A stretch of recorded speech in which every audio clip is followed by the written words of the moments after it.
শুভ সকাল বন্ধুরা, একটা নতুন ভিডিও নিয়ে আবার চলে এসেছি। আর মম অ্যান্ড সন ব্লগে অনেক অনেক তোমাদের অনেক অনেক স্বাগত। তো দেখো, ঘুম থেকে উঠেছি, কেউ কিন্তু এখনও ঘুম থেকে ওঠেনি, কিন্তু আমি ঘুম থেকে উঠে পড়েছি। আর উঠেই আজকে দেখো বসার ঘরটা একটু পরিষ্কার করব। তো বসার ঘরের চাদরটা অনেক দিন হয়েছে চেঞ্জ করি না, মানে করব করব করে না আর চেঞ্জ করা হয় না। তো সেটাই আজকে চেঞ্জ করলাম। আর প্রচণ্ড ধুলো উঠছে, প্রচণ্ড নোংরা হয়েছে চাদরটা। তো যেহেতু কালী পুজোর সামনে এসে গেছে, তো ভাবলাম কি যে এই ঘরটা একটু পরিষ্কার টরিষ্কার করি। তো সেই জন্য সকালবেলা উঠে না এই ঘরটা আগে আজকে পরিষ্কার করছি। আর দেখো, একটা ধোয়া চাদর পাচ্ছি, তবে এমন কিছু ভালো চাদর পাচ্ছি না। কারণ কি বলো তো, এই ঘরে না ভালো চাদর পেতে লাভ নেই, এত ধুলো ওড়ে, এত ধুলো ওড়ে কি বলবো। তোমরা হয়তো ক্যামেরাতে এখন দেখতে পাচ্ছ যে কীরকম জাস্ট ধুলোটা উঠছে। আর সকালবেলাতে না বেশ রোদও উঠে গেছে, শীতের রোদ, কিন্তু রোদ উঠেছে। আর এই ঘরের জানলাগুলো খুলি না, কারণ অনেকগুলো জানলা তো এই ঘরে, সেই জন্য খুলি না। আর এদিকে তোমাদের দাদাভাই জামা প্যান্ট সব খাটের মধ্যে না দোকান থেকে এসে ছিটিয়ে রেখে দেয়। আমি সেগুলোকে আবার ভাঁজ করে গুছিয়ে রেখে দিলাম। তো এখন এই বিছনা টিছনাগুলো একটু চেঞ্জ টেঞ্জ করে দিলাম। তো এরপরে আবার অন্য কাজগুলোতেও হাত দেবো, আজকে এইগুলোই করব। সকাল সকাল উঠে যদি এইসব পরিষ্কারের কাজগুলো কর্মগুলো করে নিই না, তাহলে অনেক সুবিধা হয়। তো বিছনার চাদরটা চেঞ্জ করলাম, করে ভাবলাম কি যে ফ্রিজের ঢাকনাটাও চেঞ্জ করে দিই, কারণ কদিন ধরেই তোমাদের দাদাভাই বলছিল যে ঠাকুর ঘরের ফ্রিজটা একটু মুছে দিও মুছে দিও, এ কথাটা সমানে বলছিল। তো ভাবলাম মুছে যখন দেবো তাহলে ফ্রিজের ঢাকনাটাও একটু চেঞ্জ করে দিই। তো সেই জন্য ফ্রিজের ঢাকনাটাও চেঞ্জ করলাম। তবে এগুলো না কিছুই এখন কাচবো না, এগুলো কিন্তু সমস্ত আমি এখন ভিজিয়ে রাখবো, কারণ যা ধুলো নোংরা হয়েছে না আর কি বলবো তোমাদের।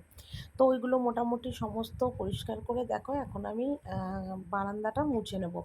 তো বারান্দা না, আজকে কিন্তু পুরো বাড়িটাই আর কি একটু ডাস্টিং, ডাস্টিং বলতে কি মানে একটু ঝাড়াঝাড়ি করলাম আর কি। তো সেটা তোমাদের কাছে শেয়ার করিনি, ভিডিওটা তাহলে অনেকটা লং হবে আর তোমাদেরও দেখতে অধৈর্য লাগবে। তো আমি এখন ঘর টরগুলো মোটামুটি সব মুছে সকাল সকাল পরিষ্কার করে ফেলবো।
তো আজকে পুরো ৩ তলার ঘর-ঠর, বারান্দা সমস্ত আর কি ধুয়ে পরিষ্কার করেছি।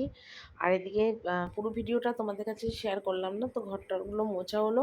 তো এবার আমি এই চৌকাঠগুলো একটু জল দিয়ে ধোয়াবো। তারপর সিঁড়ির তলাটা কালকেই আমি ঝাড়-টাড় দিয়ে রেডি করে রেখেছিলাম, পরিষ্কার করে রেখেছিলাম। আজকে শুধু বালতি দিয়ে ভালো করে একদম জল দিয়ে ঝাঁটা দিয়ে ঝাঁটিয়ে দেবো। আর ওদিকে আর সত্যি কথা বলতে কি বলতো, এক হাতে না পুরো এত বড় বাড়ি পরিষ্কার করা, ডাস্টিং করা, মোছা, এতটা মানে আমার ওপর খাটুনি পড়ে যায়, মানে কি বলবো। কেউ তো বোঝারও নেই আর বুঝবেও না, মানে কি বলবো তোমাদের। মানে আর সত্যি কথা বলতে কি বলতো, সব কিছু করার পরে যখন মানুষের মনের মধ্যে একটাই ভাবনা চিন্তার কথা আসে, আমি নাকি কি করি, এই কথাটা শুনলে প্রচণ্ড মনের মধ্যে আমার দুঃখ লাগে যে কি করে বলে এত কিছু করার পরে যে আমি কি করি। তো সকালবেলা উঠে আগে জামা কাপড়গুলো দেখো এখন কেচে নিলাম। তো কাচার ভিডিওটা তোমাদের কাছে শেয়ার করলাম না, কেচে ধুয়ে একদম ছাদে মেলছি। তো ছাদে যেহেতু এখন শীতকাল, খুব একটা রোদ উঠছে না, আবার উঠলেও তো খুব ভালোই রোদ উঠছে, তবে শীতকালের রোদ তো গায়ে লাগলে বেশ আরাম লাগে। আর সকালবেলা যদি এরকম কাচা ধোয়ার পরে একটু রোদ খাওয়াতে পারি শরীরে, তাহলে তো আর দেখে কে, বেশ আরাম লাগে। আর আমার কি হয়েছে, কদিন ধরে সকালবেলা উঠে যে আমি যে হাত মুখ ধুই, ফ্রেশ হই বা জামা কাপড় কাচি, তারপর আমার শুরু হয় হাঁচি, কেন কে জানে। মানে প্রায় 10-12টা হাঁচি হবে, তারপর যত বেলা বাড়বে তখন আমার হাঁচিটা আস্তে আস্তে থেমে যায়। মানে এই যে সকালবেলা উঠে কাচা ধোয়াটা করি না, এটাই আমার একটা ঠান্ডা লেগে যাচ্ছে, না তো এরকম হাঁচি হবে কেন। আর সকালবেলা আবার একটু নাক দিয়েও কাঁচা জল পড়ে জানো তো। কিন্তু বেলা হলে আবার ঠিক হয়ে যায়, কিন্তু সকালের টাইমটা আমার এরকম কেন হয় কে জানে, বুঝতে পারছি না। তো যাকগে সমস্ত দেখো জামা কাপড় কাচলাম, কেচে দিলাম, যে কটাই বেরিয়েছে, খুব বেশি বেরোয়নি, কিন্তু যে কটা বেরিয়েছে সব কটাই কিন্তু আমি কেচে ধুয়ে একদম ছাদে মেলে দিলাম। তো তারপরে এলাম রান্নাঘরে, এসে চা করলাম, লিকার চা করলাম, দুধ চা করলাম, তারপরে উপরে নিয়ে গেলাম চা, যেরকম রোজই করি। তারপরে চাটা খেলাম, খেয়ে একটু ফ্রেশ হলাম, মানে খেয়ে দিয়ে একটু, মানে যেটা বলে চা না খেলে মানে এনার্জি পাওয়া যায় না সকালে, আর বিশেষ করে শীতের সকালে। তো গরম গরম চা বিস্কুট খেয়ে নিচে এলাম। তো চায়ের বাসন যে কটা ছিল সে কটাই আর কি মেজে ফেলছি। তো তোমাদের দাদাভাই না আজকে আর বাজার হাট কিছু করেনি, কারণ বাজার হাট বলতে সবজি বাজার সমস্তই ফ্রিজে রাখা ছিল। তো সেগুলোই আর কি কী হবে আমি জানি না, আপাতত এখন এগুলো কাটি, তারপরে একবার উপরে যাব, গিয়ে জিজ্ঞাসা করব সবাইকে যে এই সবজি আছে কি রান্না বান্না হবে না হবে, এগুলো সমস্ত আর কি জিজ্ঞেস করব। তো আপাতত আমি এখন নিচে এলাম, এই চায়ের বাসনগুলো মাজি। আর কালকে না সমস্ত সবজি একটা প্যাকেটের মধ্যে ঢুকিয়ে রেখে দিয়েছিলাম, তো সেগুলো একটু না আলাদা করতে হবে, না তো না ঠিক বুঝতে পারছি না যে কতটা কি পরিমাণের আছে, মানে আলাদা আলাদা করে তো রাখিনি কালকে, মানে অনেক সবজি ছিল তো সব এক জায়গায় প্যাকেট করে করে রেখে দিয়েছিলাম।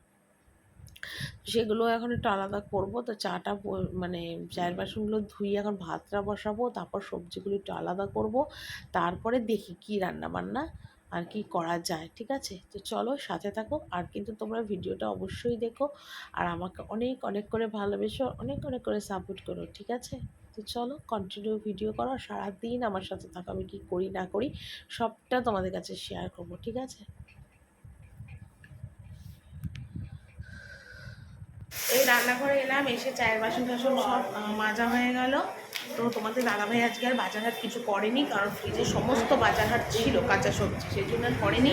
শুধু এই দেখো তেজপাতাটা, এই তেজপাতা বলছে এই পাঁপড় নিয়ে এসছে, আর তোমাদের দেখাচ্ছি দাঁড়া, পনির নিয়ে এসছে ফ্রিজে। ঠিক আছে, এই যে দেখো দুধ এনেছে দুটো, আর এই দেখো পনির নিয়ে এসছে, পনির 3টে পনির নিয়ে এসছে, আর দুধ এনেছে, আর পাঁপড় এনেছে, আর কিছু আনেনি, সমস্ত বাজারই ছিল। তো এখন আমি ভেন্ডি ভাজাটা বসিয়েছি, আর মটর ডাল হবে শিম দিয়ে, একটু কুমড়ো ভাজবো, একটু পাঁপড় ভাজবো, এরকম। আর হয়তো রাত্রিবেলার দিকে পনিরটা হবে, এবেলা পনির টনির কিছু করবো না, এবেলায় খুঁটিনাটি খাওয়াটাই হবে আর কি। তো রান্নাটা একবার করে নিই, তারপর তোমাদের দেখিয়ে দেবো যে কী কী রান্না হয়েছে। তো এইমাত্র রান্না বান্না কমপ্লিট করে উপরে এলাম। তো তোমাদের আর রান্না বান্নাটা দেখালাম না, কারণ নিরামিষ রান্নার কি দেখাবো, মুখেই তো তোমাদের সব বললাম। আর লাস্টে লাউয়ের খোসা ছিল ফ্রিজে, 3-4 দিন ধরে জমিয়েছিলাম, আর লাউয়ের খোসা, লাউটা তো রান্না হয়ে গেছে, লাউয়ের ডাল হয়েছে, তারপরে লাউয়ের একটা কি যেন কী হয়েছিল, তো সেই খোসাগুলো রেখে দিয়েছিলাম। তো সেই খোসাগুলোই একটু কেটে মানে মানে ভাজলাম, কালো জিরে, শুকনো লঙ্কা, কাঁচা লঙ্কা ফোড়ন দিয়ে, আর এগুলো সারলাম। তো তার জন্য আমি ঘড়িতে বাজে পুরো 2:30, মানে ওটা করতে দেরি হলো। তো এলাম ছাদে, জামা কাপড় যেগুলো কেচেছিলাম সব শুকিয়ে গেছে, তুলে নিচ্ছি। আর দেখো ছাদের রোদ কিন্তু প্রায় পড়ে এসছে, মানে কলের ধারটায় শুধু রোদ আছে, আর এইদিকে যে এত বড় ছাদ, পুরো রোদ পড়ে গেছে ছাদে। তো যাকে আমার সকাল সকাল কাচার এই একটা সুবিধা, সমস্ত শুকিয়ে যায় সকাল সকাল, আর ডবল করে আর রোদে আমার কিছু ছাদে দিতে হয় না, কিচ্ছু রোদে ডবল করে দেয় না। শীতের দিনে যেমন জামা কাপড় ভেজা থাকলে দেখবে রোদে অনেকেই দেয়, বেশিরভাগ মানুষরাই ছাদে রোদে দেয়। তো আমার আর দেওয়ার দরকার হয় না, আমার সব শুকিয়েই তো গেছে রোদে, আর কী করতে রোদে দেবো। তবে যখন বেশি ঠান্ডা পড়বে তখন কিন্তু ছাদে একটু জামা কাপড় রোদে আমার দিতে হবে, কারণ কি মানে অত ঠান্ডা তখন জামা কাপড় পরা যায় না। তো এই ছাদে এই জামা কাপড়গুলোই এখন দেখো তুলতে এসছি, তুলে সোজা যাবো এখন নিচে। নিচে গিয়ে দেখি কাজের পর কাজ আছে, তারপর ওদিকে তো আবার ছেলে এসছে স্নানে, ও ঠাকুমার সাথে যাবে ঠাকুর ঘরে, ঠাকুর ঘরে যাবে ও ঠাকুমার সাথে।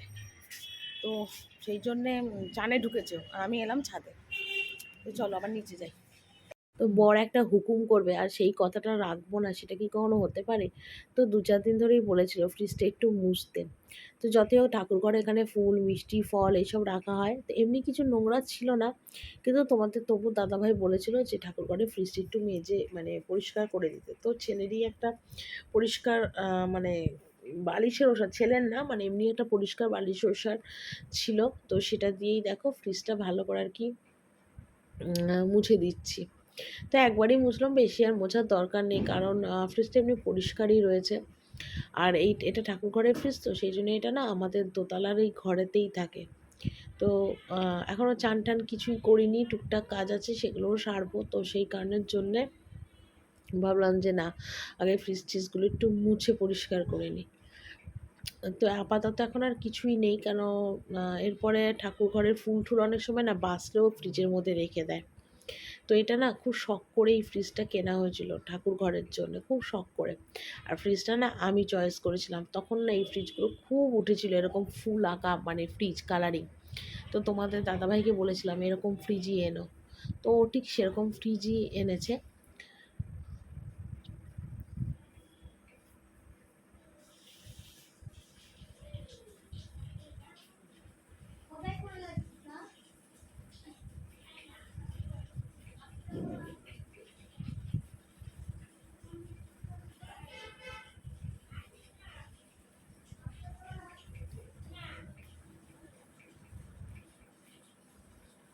তো ছেলের জলের বোতলগুলো ভালো করে সব ধুলাম, জলের বোতলগুলো ফাঁকা হয়ে গেছিলো, জলের বোতলগুলো ধুলাম, ধুয়ে নিয়ে সমস্ত জলগুলো আবার বোতল বোতল করে ঢাললাম।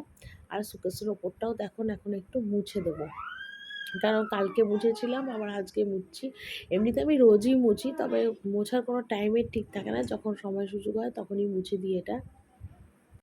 তো একদম ঘর-টর মুছলাম, মুছে উপরে চলে এলাম মানে ৩ তলায়।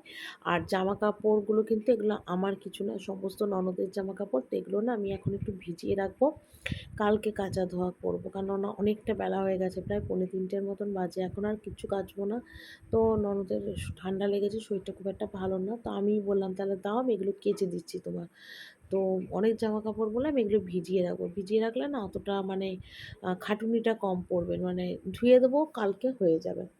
তো সেই জন্যই ভেজানোর জন্য নিয়ে এলাম। আর নিচে ঘরটার সব মুছে এসেছি, তো একটু তাড়া ছিল, তো সেই জন্য আর না ভিডিওটা করতে পারিনি। তো তোমাদের কাছে মুখেই শেয়ার করলাম যে ঘরটার কিন্তু সব মোছা হয়ে গেছে। আর এমনিতে তো সকালের দিকে তো তোমরা দেখলে যে আমার সকালবেলা মোটামুটি সবটাই মোছা হয়ে গেছিলো, তো শুধু বাকি ছিল আমার ঘরটা আর আমার শাশুড়ির ঘরটা, আর এই দুটো ঘরই বাকি ছিল। বারান্দাটা তো সব মোছা হয়ে গেছে।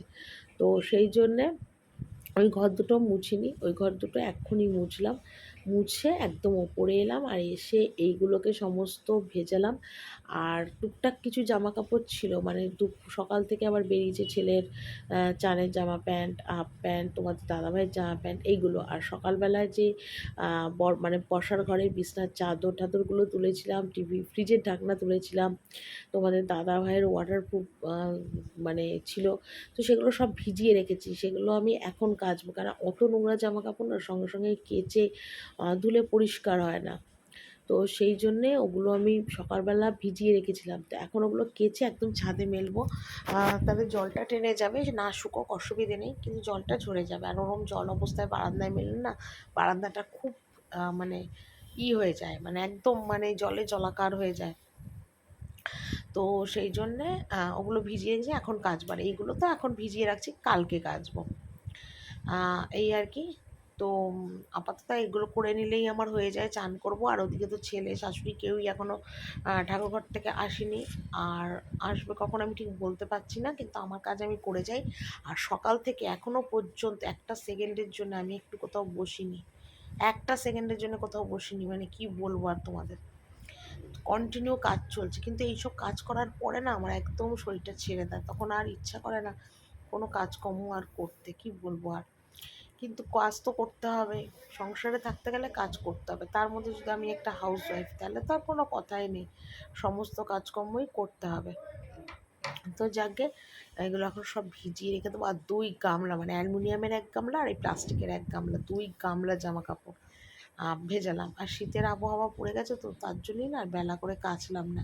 যদি এটা গরমকাল হতো, তাহলে কিন্তু আমি কাচা ধোয়া পুরো কমপ্লিট করে দিতাম, কোনো অসুবিধা হতো না। 5টাতে 6টাতেও গরমকালে চান করেছি। কিন্তু শীতকাল তো মানে ভয় লাগে, ঠান্ডা ঠান্ডা লেগে যে জ্বর টর আসে। আর এর আগেও এরকম ঠান্ডা লেগে আমার জ্বর হয়েছিল। তো সেই জন্যে সাবধানের মান নেই, সেই জন্যেই আর কি এখন আর কাচা ধোয়া কিচ্ছু করবো না, সমস্ত ভিজিয়ে একদম রেখে দেবো।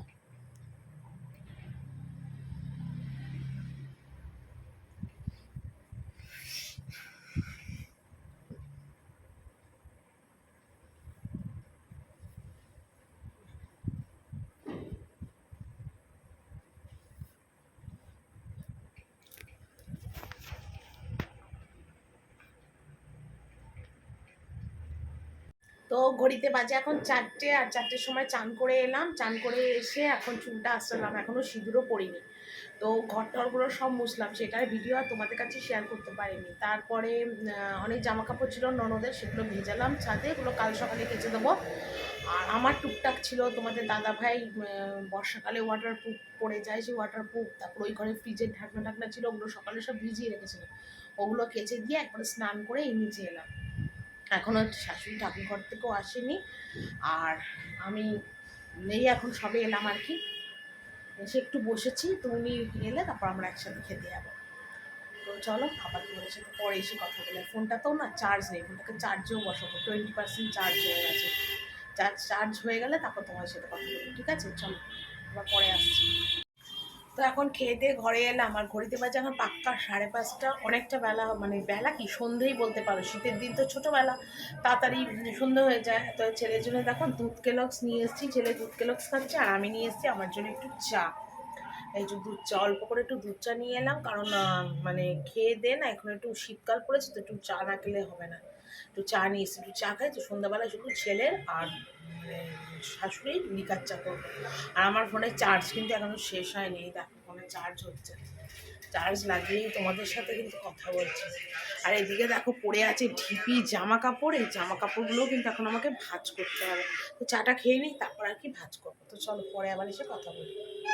তো এখন বাজে ঘড়িতে রাত্রি 8:30। 8:30টার সময় নিচে এলাম।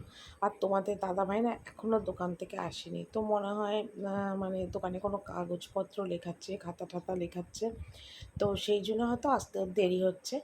তো আমি না এসে আবার একটুখানি না ভাত বসালাম, কারণ ননদ বললো যে একটু ভাত বসা, ভাত দাদাকে খাওয়ালে ওর মেয়ের আর হবে না। তো সেই জন্য একটু ভাত বসালাম, তবে ভাতটা যে দুপুরের ছিল এক্সট্রা অল্প একটু, সেটা মিশিয়ে দেবো। তো ওটা মিশিয়ে দিয়ে ভাত হতে হতে তোমাদের দাদাভাই চলে আসবে, তাহলে গরম গরম ভাত দিতে পারবো। শীতকালে দেখবে গরম গরম ভাত খেতে খুব ভালো লাগে।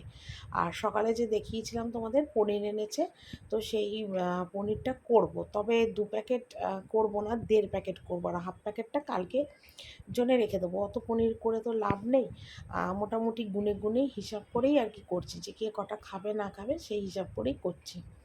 তো সেই জন্য পনিরটা কেটে নিচ্ছি। তো আর রেড কাউটা পুরোটাই করলাম, আর আমুল পনির যেটা এনেছে অর্ধেক করবো, আর অর্ধেক পিস করে রেখে দেবো, একদম মানে রেডি করে রেখে দেবো, কালকে যাতে আর কাটাকাটির ঝামেলা না থাকে। তবে তোমাদের দাদাকে বলেছি যে কালকে আরেক প্যাকেট এনে দিও, তাহলে আজকের হাফ আর কালকের 1 প্যাকেট, 1.5 প্যাকেটে আবার কালকেও একটু করতে পারবো পনির আলুর।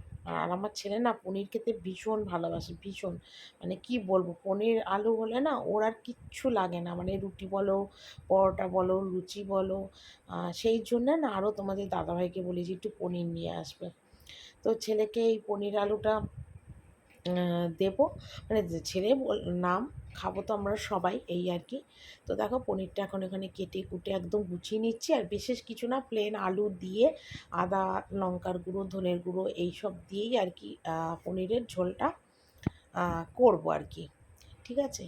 আর নয়, আর আটা মাখবো, গরম জল হবে, যেরকম যেরকম আমার কাজ থাকে সেগুলো পর আর কি করবো। আর সত্যি কথা বলতে কি না, পনির খেতে কিন্তু আমিও খুব ভালোবাসি। তবে পনিরের যে চিল্লি পনির হয়, বাটার পনির হয়, ওগুলোও আমি খুব ভালোবাসি। কিন্তু সেগুলো তো আর সবসময় খাওয়াটা ঠিক না, পেটের পক্ষে ঠিক না অত রিচ খাওয়া।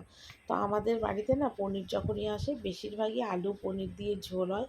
আর শীতকালে হয় আলু পনির কড়াইশুঁটি দিয়ে ঝোল, ক্যাপসিকামও দেওয়া হয়।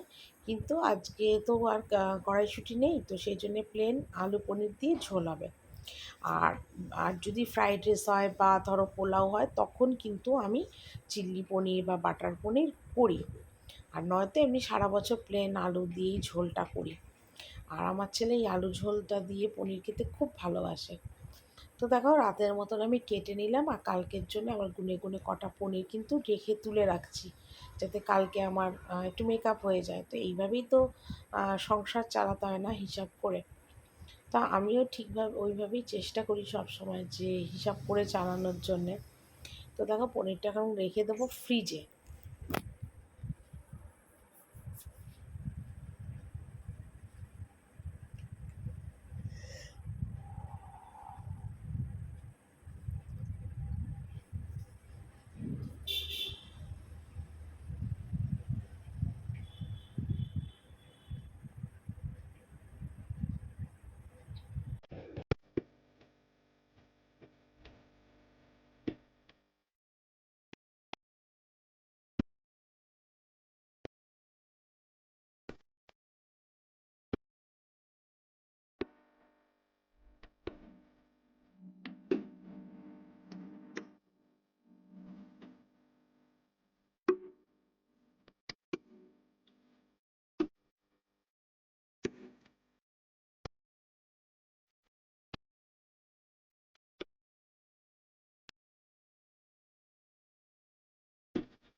তো একদম খেয়ে দিয়ে যখন